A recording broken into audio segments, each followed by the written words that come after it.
In essence, a silver dragon is just like a human fanboy who walks around and pretends to be them and makes friends with them. That guy that sold you McDonald's once and was just a little too friendly for a guy working in fast food retail, definitely a silver dragon. 100%. Welcome to Myriad of Monsters. I'm Jake, and them's the facts. Today we're gonna talk about silver dragons, which are the goodest boys, in my humble opinion, in terms of dragons.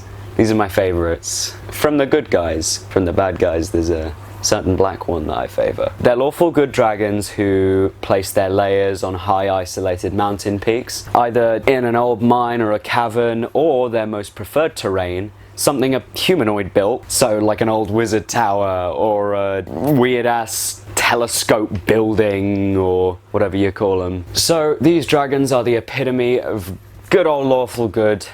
They're not actively going out of their way to smite the heretics like a chaotic good person, but the moment that a bad guy kills a good guy, that's when the silver dragon swoops in and cold breaths the bastard. So that's pretty good. It is a great dragon to build a big old legend of, because they can shape change into a person. They are good old lawful good, and they walk around being quite the token definition of a hero. Maybe they built their legend as a human, like Arjun Vost in Curse of Strahd, or at least at the start. This is one of the only types of dragons that are easy to talk to, and they like interacting with people, other than to just tell awful jokes to them and prank them. Looking at you, copper and brass dragons.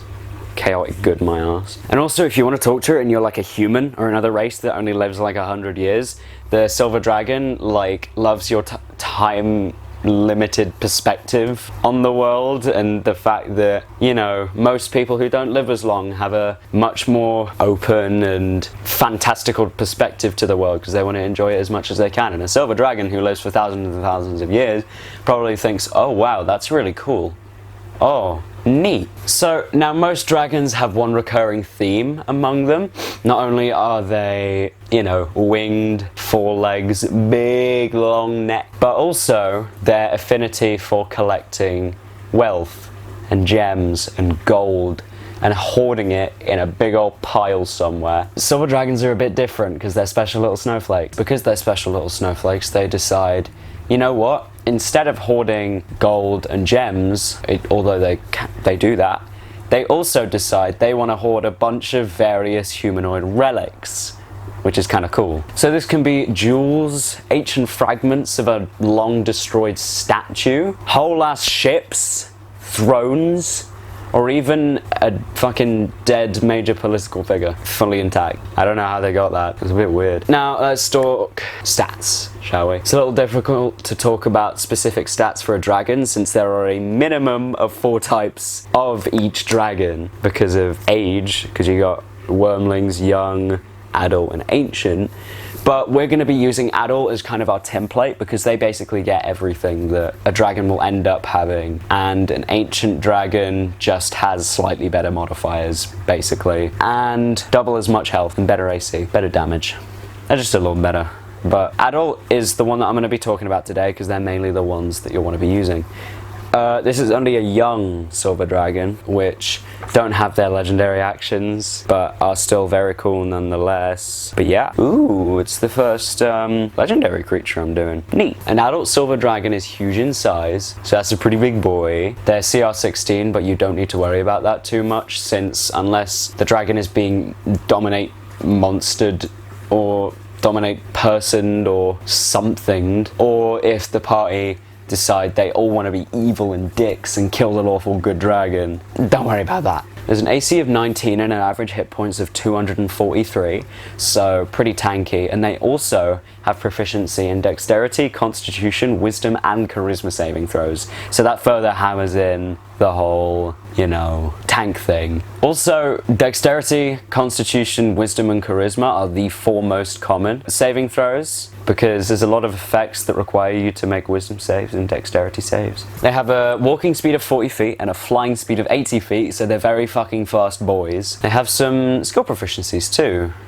Arcana, history, perception is they have expertise in, just to make up for the fact that they only have 13 wisdom, and also stealth. I have no idea why they're good at stealth. Your guess is as good as mine. I love that they're proficient in history, because the reason that they've got it is because they just walk around humanoid settlements and have lived for like 100,000 million quadrillion million years and just know everything that has possibly happened in history. Unfortunately, they don't have expertise in it, which would make much more sense than perception. Any silver dragon is immune to cold damage, because that's where they live and that's what they breathe. They have blind sight to 60 feet and dark vision to 120 feet, and they know common and draconic, obviously. So adult silver dragons are at the point where now they have 3 legendary resistances to burn. I haven't talked about legendary resistances on this series.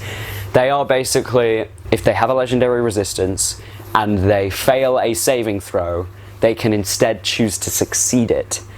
And an adult silver dragon has 3 legendary resistances to spend, and they come back every long rest or after a day. So yeah, you can basically say no to a big effect that would screw over the entire fight, so that the turn economy works a little better. In addition, I'm also going to discuss legendary actions in this, which I've also not told you about. We're assuming that you somewhat know what the heck D&D rules are, but just as a pointer, legendary actions basically say, you know what, this dragon actually can do more than just 1 turn on its turn, because then it doesn't get screwed over by the fact that you have a party of 7 and they have 7 turns and you have 1, so now you have 4 turns as a single creature. Kind of balances it out, gives the dragon a limited number of extra actions that they can take outside of their own turn, so that they can kind of be more involved in the fight. The dragons don't normally have too many passive traits. In fact, the only one that's marked down on here is legendary resistance. Other than that, they just have a buttload of actions. We'll talk about the normal let's hit things ones first. To start off with, it has a multi-attack, which is very nifty. I'll read it to you.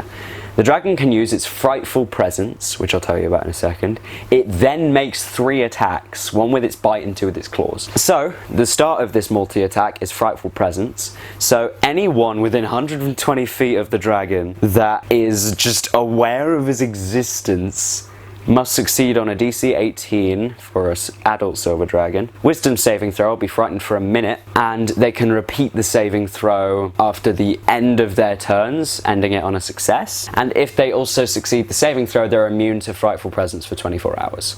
So basically, there's a guaranteed fear on most of the party during the encounter to make them kind of rethink strategy and roleplay a little better, because big old dragons are scary as fuck. Also, the bite and the claw. The bite and claw have a plus 13 to hit. The bite has a reach of 10 feet because they have long ass necks, but the claw is just a 5-foot reach. The bite does 2d10 plus 8 damage, piercing, sorry. And then the claw does 2d6 plus 8 slashing damage. Again, this is adult. Ancient dragons have better modifiers to their stuff. They also have a third attack action, normal, which is their tail, which is a 15-foot reach plus 13 to hit for 2d8 plus 8 bludgeoning, which isn't involved in the multi-attack, so you're thinking, why am I going to use that? We'll get to that in a second. Normally, the metallic dragons have access to 2 breath weapons that they can use, but it kind of functions similarly to a single breath weapon, so that they can use their breath weapon and choose one of 2 effects. This is a recharge skill, so it basically means whenever you want to use this, it's always there at the start of combat, and once you use it, at the start of every turn after using it, you roll, in this case a d6, and since it has a recharge score of 5 to 6, if you roll a 5 or a 6, at the start of your turn, the dragon gets the breath weapon back to use again. The breath weapon is the signature thing for a dragon. In particular, a silver dragon can breathe cold breath and paralyzing breath. They're both 60-foot cones for an adult, and for the cold breath, anyone in a 60-foot cone needs to make a DC 20 Constitution saving throw, or they're going to take 13 d8 cold damage on a failed save, or half as much on a successful one. Dragon breaths are one of the highest damage dealing things that a monster has access to in D&D period. Better than almost every single spell and anything else. That's why it's such an important trump card. Later on, it upgrades to 15 D8 when you become ancient. Also, the paralyzing breath. Everyone in that 60-foot cone needs to make a DC 20 Constitution saving throw, or they are paralyzed for 1 minute. They can repeat the saving throw at the end of their turns, ending it on a successful save. Paralyzed is the worst condition to be affected with, because not only is it the standard, everyone gets advantage to hit you and stuff like that, you can't take actions, reactions, bonuses, you are completely incapacitated, and also if any attack hits you, it's a critical hit, which is fucking insane. If they are within 5 feet, it's a critical. Kind of like the unconscious condition, you know? Or being at 0 hit points even. Also, the creature automatically fails strength and dexterity saving throws, which is always fun. Unfortunately, the adult silver dragon does not have access to, or any silver dragon has access to a strength or a dexterity saving throw inducing effect, unless you use the variant rule of spellcasting, which I might talk about. Also, an additional action that only some metallic dragons have access to is change shape. Silver dragon can polymorph into any humanoid or beast that has a challenge rating no higher than its own, which is mainly the reason you'll want to track CR for a lawful good monster, because then you know what it can transform into. I've had players meet a dragon who was totally just a person, a silver dragon who was just a person walking around, and they had a really good ass stat block, but they just look normal. It's kind of like a druid's wild shape or a polymorph, where all of the equipment or anything they have into their form. So something fun to know, in the new form the dragon retains its hit point, hit dice, alignment, ability to speak,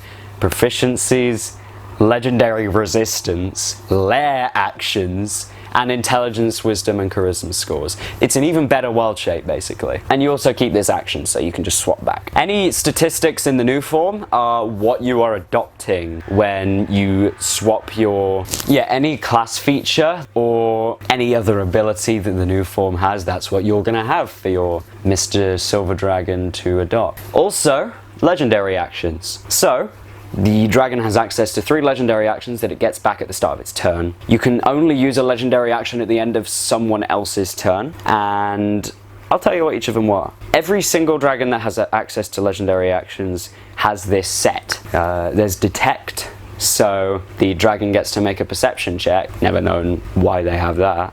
They're just very perceptive, I guess. Tail attack, which I mentioned earlier, that's the reason it's there. It's there for the legendary action extra attack, so you can just whack them with a tail. And finally, costing 2 actions is a wing attack. So it's a unique action where anyone within 10 feet, as it begins to up in the air, they need to make a DC 21 dexterity saving throw. Oh, they do induce dexterity saving throws. I apologize. Or take 2d6 plus 8 bludgeoning damage and be knocked prone, and then the dragon can move half of its flying speed, which is fucking cool. Just flap up and then go. It's a free move, which is 40 feet, and also a free approximately 15 bludgeoning damage, as well as knocking people prone. That's a good ass legendary action. Some more actions to talk about. Lair actions.